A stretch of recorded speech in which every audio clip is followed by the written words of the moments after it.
Jesus, it's hot today. Well, that's North Carolina for you. Alright, so, I think it must have been around, like, possibly 2008, maybe the beginning of 2009.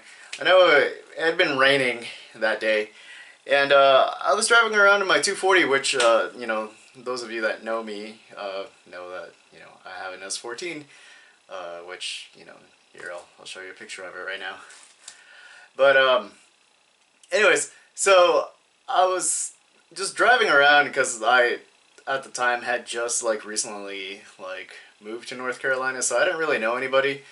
And I was just kind of, like, just cruising around. I had just gotten a new clutch and a, like, I have a Fidanza, like, 11-pound, like, flywheel on it. And it has, like, this ring that you can just replace whenever you gotta, like, you know, resurface the flywheel. So essentially you never get rid of the flywheel, you just kind of like change the ring out, which I think is pretty cool, that they designed it like that.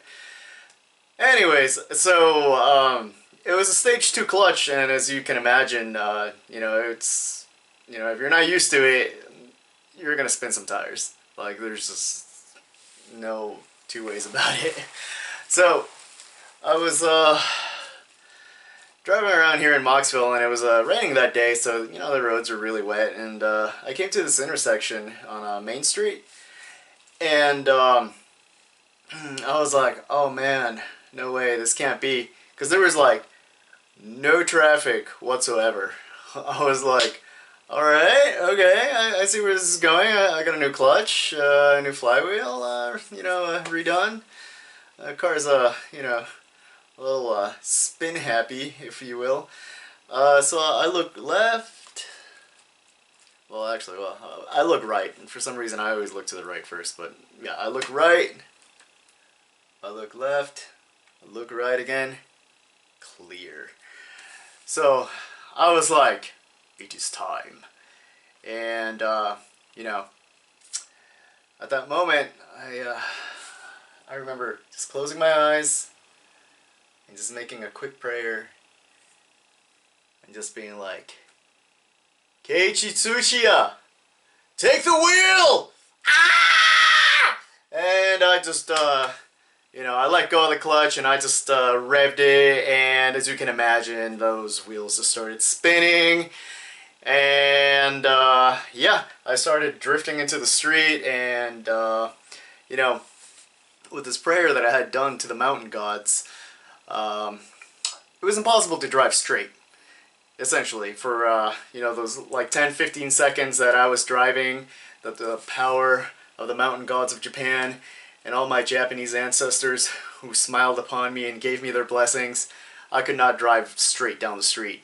It was just sideways, all the way, 100% of the way. And then I got to the street that I was driving to. And I started driving straight because, well, the Eurobeat ended. I kind of forgot to mention that. Yeah, there was a Eurobeat playing during this whole time, so, yeah, you can imagine the intensity of the drift I had going. So, I just drove straight all the way home.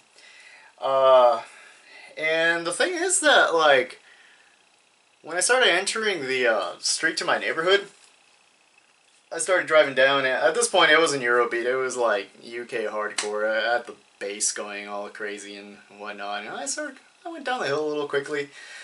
Suddenly, I see blues behind me.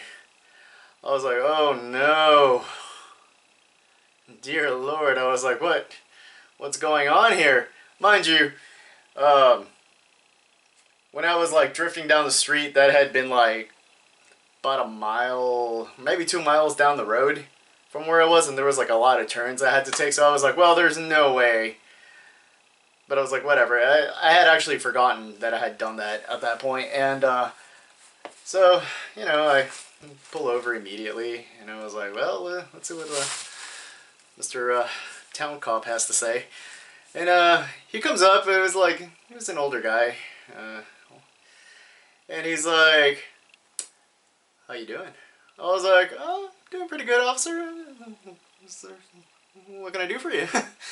And he's like, do you know why I pulled you over? I was like, no, officer, I have absolutely no idea. He's like, well, take a guess.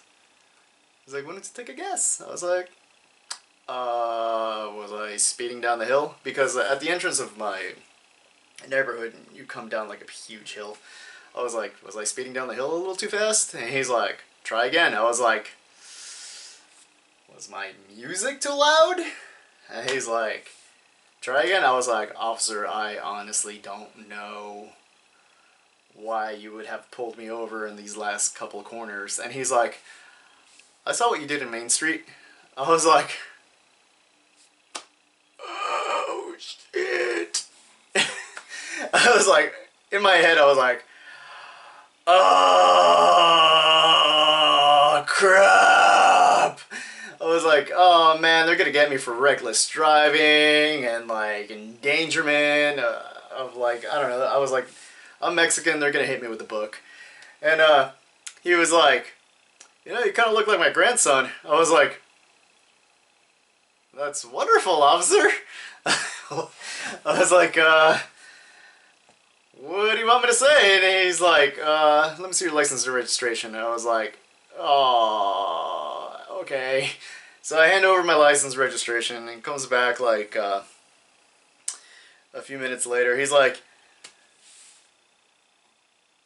you know, you really look like my grandson. I thought he was gonna be like, here, have $20, son. Like, you know. I was like, well, I don't know what to tell you, officer. And he's like, listen, son. He's like, I was young too. I know what it's like to, you know, be a hooligan on the streets. He's like, just be careful next time. I was like, well, you see, officer, I had actually just installed a new clutch, and you know, it's very spin happy. And he's like, just drive safely, son. And I was like, yes, sir.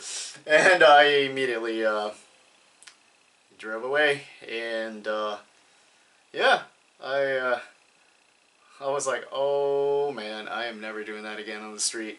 I was like, I had the blessings from the mountain gods. I had the blessings from my Japanese ancestors. I had the blessings of Keiichi Tsuchiya. Even though he very specifically says, don't race on the streets, but I had his blessings. So that was that day, and yeah, I nearly died of a heart attack at like 25 years old because I was like, oh man, they're gonna hit me with the book, and this guy was just like, just drive safe, son. Mostly because I looked like his grandson. Later on I thought about it, and I was like, ah, your grandson is Mexican.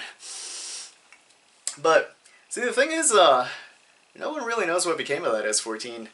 You know, some people say that, you know, people kept pestering Nelson to sell his S14, and eventually he caved in. Somebody gave him, like, a bunch of cash. They're like, hey, man, I'll give you $6,000 cash right now, and he was like, yeah, why not?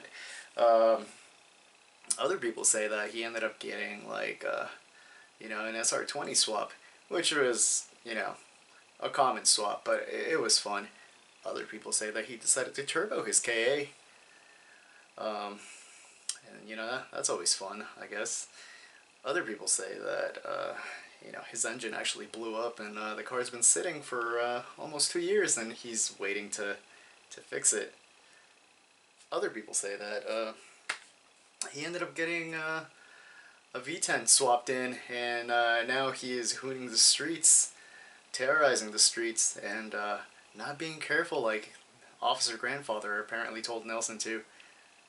Of course, you know, that's not what's going on. But it's what I choose to believe.